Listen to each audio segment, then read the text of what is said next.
Hello, in this video, I will demonstrate how a faculty member can create and publish a case study in the system. This is the home page. From here, click on Login button. Enter your faculty credentials and click on Login to access the dashboard. After logging in, you are redirected to the faculty dashboard. To add a case study, click on the Add Case Study tab. After clicking, the Add New Case Study form will appear. First, enter the basic information, including the case study title, author name, and category.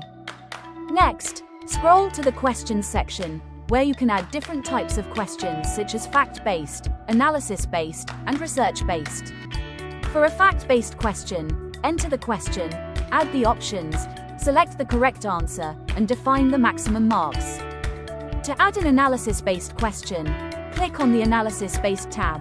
Here, enter the question, provide the model answer, which will be used for AI evaluation, and assign the maximum marks. You can also download the template and import questions using an Excel file. Once everything is completed, click Publish Case Study to make the case study available.